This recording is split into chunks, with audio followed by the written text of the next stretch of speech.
UK legal medical weed versus illegal street weed. Now that's a sentence I didn't think I'd be saying in my lifetime. Hello, YouTube world. My name is Katie. If you're new around here, then welcome. But if you're not new, welcome back, love. Now, today's video is a bit of an off-the-cuff one. I made a purchase, shall we say, and it spurred me on to make this video as I was thinking about my choices. So let me elaborate a little bit because I know it's really confusing.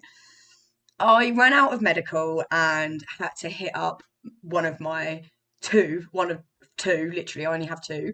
So I hit up one of my friends who, well, I say friends, it's not really a friend, is it? It's a plug. To be able to sort me out. And yeah, the purchase has just got me thinking about the whole medical cannabis versus street cannabis. So I thought, why not try, and I mean that as in keyword try, to have a healthy talking debate about medical weed versus street weed. I know that this is going to be a hot topic, so I'm quite intrigued to see what the answers are. And I know this because of most of the comments that were being repeated quite a lot on one of the videos that I did. And there were a lot of comments, obviously, about just grow your own, find yourself a good gardener, and things like that, stop supporting big pharma. And yeah, I just wanted to have a little bit of a talk about this, really. Just wanted to just ask you guys, like, what do you think? Like, I know this is going to be a hot topic, like I said, but I'm really excited to try and just see where you are on this. So I guess the first thing to do would be to talk about the street cannabis. So I've been, a medical user before it was legal and having to medicate through getting it off of a street cannabis dealer.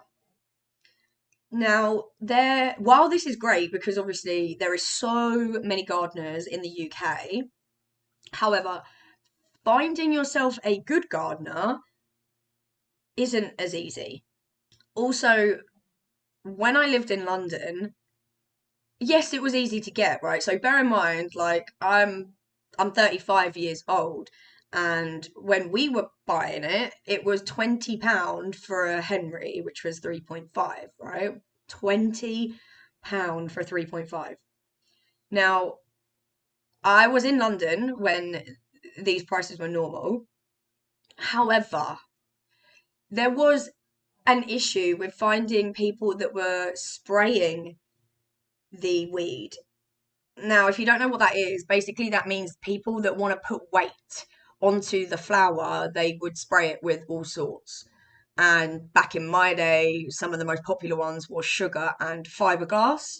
I'm not sure whether this is still a thing now, but I'm just trying to give you the history of me and I guess street cannabis. So that wasn't great. There was an influx at one time in the 2000s, like late 2000s, that it was just everywhere, and you really do have to know someone decent. So yeah, dealing with that was an issue.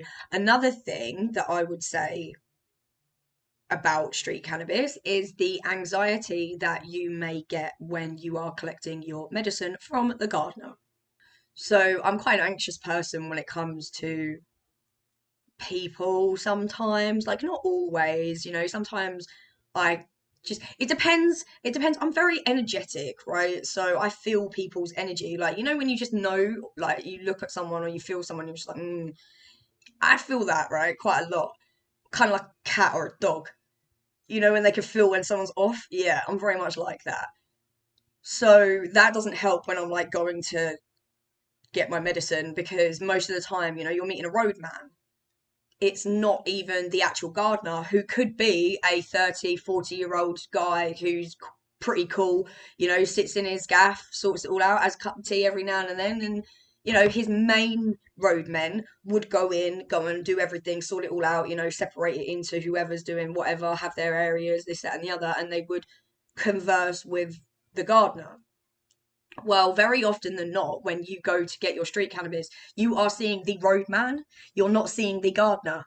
So sometimes meeting like 18-year-old kids on the street is just like not what I want to do. Even as like a 20-year-old woman or whatever, late 20s, I'm 35, right? I think I don't look 35, and I'm also 4 foot 10 and a half. Well, let's say 4 foot 11, all right? Let's give myself the extra inch. I'm 4'11, so sometimes it can be like major intimidating if I go and meet some 18-year-old that's like 6'2", because it can happen. It can absolutely happen, right? And I'm just saying, like, it's a little bit intimidating, right? So that's another like issue, I guess I would say, with street cannabis is the anxiety with meeting up with people, feeling like you're a criminal as well. Also, that's a massive big one, feeling like you're a criminal.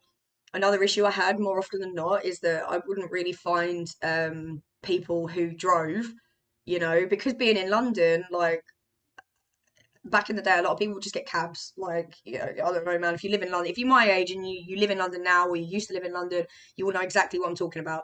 The roadmen wouldn't drive, right? So they would get cabs, but in order to get the cab, you'd have to meet them at like some weird spot. So if you didn't drive, you would then have to get you a cab or travel, man. Like travel a lot. Do you know what I mean? Like even if you're in London, like still sometimes you wouldn't be able to go and get it from one place, so you'd have to travel somewhere else, and you'd just, if you don't drive yourself, which I didn't at the time when I was in London, I would have to find one of my friends available to rely on.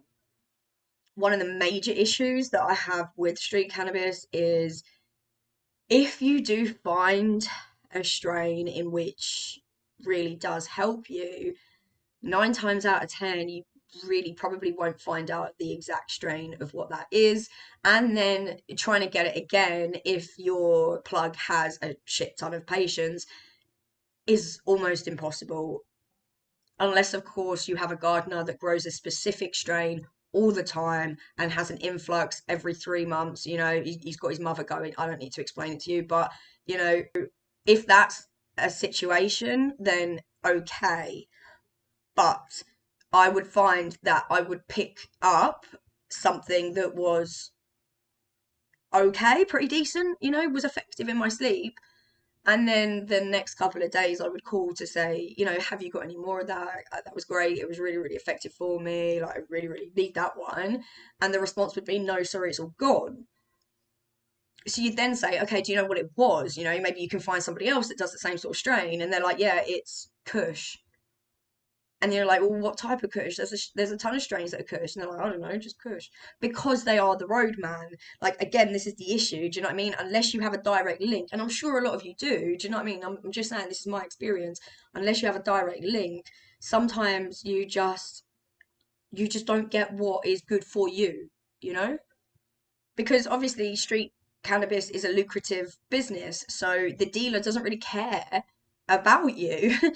I'm just going to put it plain and simple. The dealer doesn't really care about you because he will sell however much he can sell at the price he thinks he can sell it at and as quick as possible. Right? So, unless again you have yourself a friend or a really, really close gardener that can hold you back some, 9 times out of 10, you're just going to be one of them numbers. And then off the back of that, you have, if you pick something up that's completely ineffective and you've just spent your money on that, and then let's say, for example, that you go a couple of days later to the same person because you only have one or two and the other guy's out, and you say, yo, have you got anything different? And they're like, no, I don't.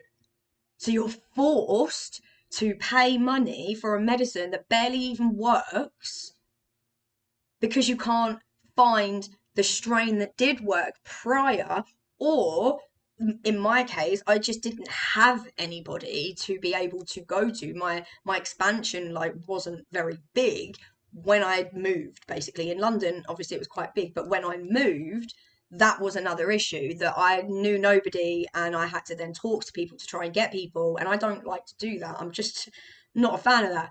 So I had like one or two people when I moved, and that just, yeah, again, it was just like, because you can't exactly ask your dealer from London to go and send it to you. Do you know what I mean? In the post, like you can't do that. So that was an issue, like when I moved. But illegal street cannabis has got me through some of the hardest times of my life, let me tell you that.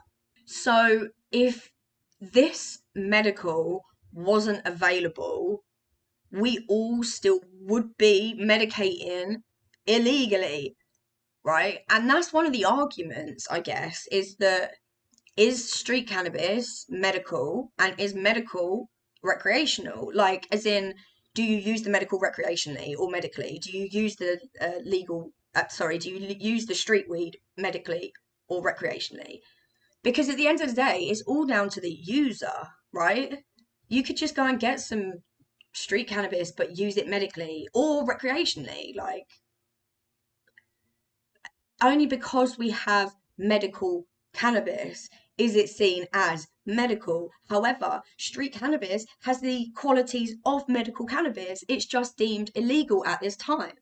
Why is it illegal? Why is the medical legal and the illegal illegal? I can't answer this, but what I will say is obviously we have massive regulations. So, illegally grown cannabis is not subject to any of the health regulations. So, what you'll find when people talk about irradiated flower on the medical menu, they're talking about the laboratories that are growing the flower or outside, wherever they're growing the flower. And what they do is they irradiate all of the bugs and the bacteria and any nastiness that is on the flower. Because if you've ever grown anything, ever, you will know that as soon as you put something in soil, it attracts flies, like it attracts stuff.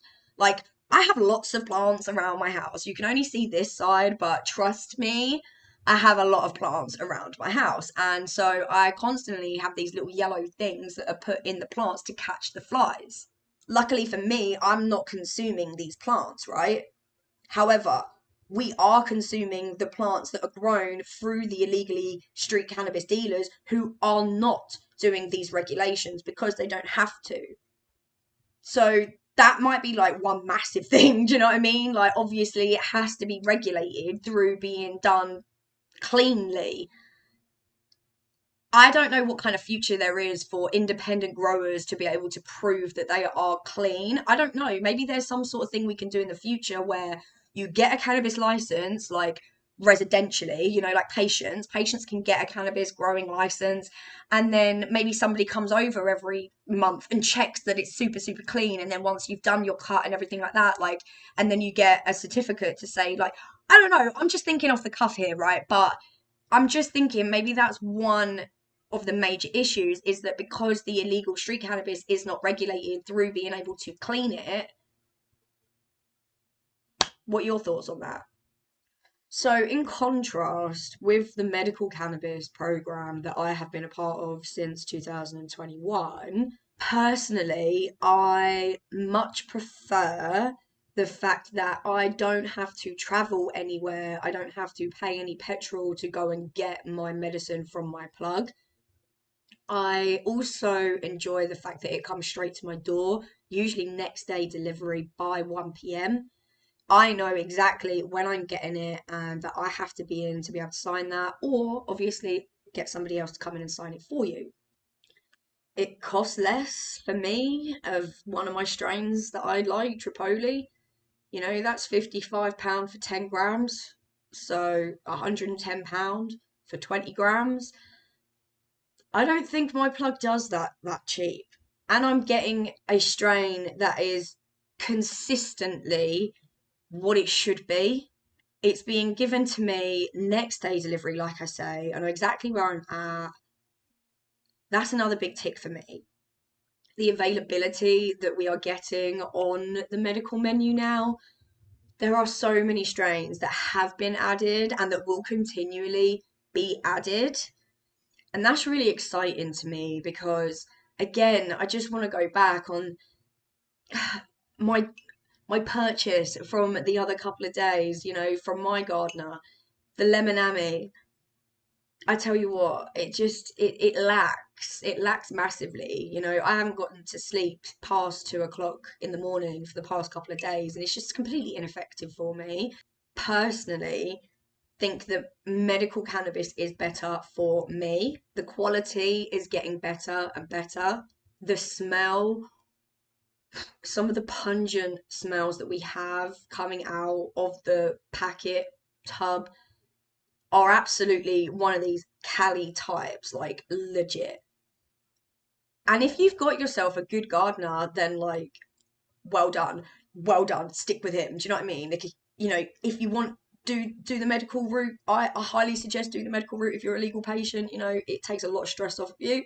But also, I completely understand the person that just wants to help their gardener. They get a great deal, they get great, you know, strains. They've got the direct link. You know, if you've got the direct link to the gardener, then this isn't really. I'm not really talking to you. Do you know what I mean? Because you are the indifferent one. Not many people can do that, right? Again, they go to the roadman. So medical weed is just like cleaner, in my opinion, as well. The quality of it is again just getting higher. It gets delivered to my door. I know exactly what's in it. I can check it out on MedBud. Another great thing about it as well, and I know this is probably completely like not to do with it, but the community. You don't have a community online of illegal stoners. And I understand why, you know what I mean? Don't get me wrong, I completely understand why. So it's really nice that we can have this community of people that understand each other. We understand the trials and tribulations that have come along with you being a medical patient, you know. And I know it's probably like nothing to do with anything versus, but I just quite like that. I quite like that we have that medical community where we can talk about it all and not feel weird or not wanting to talk about it because maybe your details might be passed on to somewhere. Do you know what I mean? And another plus point for me is if I move, then all I need to do is just call up my clinic and change my address, and everything else stays the same. So I don't have to worry about going out to another area where I know nobody and trying to find out where I can get some medicine from. So overall, like for me personally, now this is where I want you guys to listen, right? I just want you to listen for a second. Come close. Come close. I want you to be selfish with me. I want you to be selfish. Now, what I mean by that is, like I just said, for me, the medical is my best option and is the best option for me in my life right now. And that's me being selfish. And you know what? It's okay to be selfish. It is okay to want the best for you. So if that means you going down the medical path or going down the illegal gardener path, then do it. I'm not going to tell you what's best for you. You have to do that. It is time to be selfish and say, what is best for me? For me, it's the medical. For other people, it might be the illegal gardening. And I don't judge. I do not judge at all whether you want to smoke it recreationally to help you, maybe with some of your anxiety that you don't even realize that it's helping you with. You know, some people smoke recreationally, but they actually are getting effects from it that are helping them that they don't realize is medical effects, if that makes sense. Like they're getting less anxiety, or you know, they're sleeping better, but they don't term that with the medical. They're just like, oh, I just smoke and it does that. I don't know, but for me, I just need to stress the importance of being selfish. So if you want to be selfish, come along with me. Tell me what is best for you in this argument right now. In this healthy talking debate argument. Where do you stand? I would love to know. Let me know down below in the comments. Where do you stand? Where are you? What's best for you? How do you perceive this argument? Well, I don't want this video to get too long. However, I could continue talking about this for a very long time. So maybe there might be some live streams coming in the future where we talk about topics like this. Knowledge is power, all right? Knowledge is power. The more you can arm yourself with information, the more you can go out into this world and feel like you have some sort of armor on you. Right. I am gonna go. Thank you so much for listening to me. Thank you so much for watching. If you've enjoyed this video, please do hit that like button, subscribe if you're new, and of course, take care of yourselves, take care of each other, and I'll see you in the next video. Bye!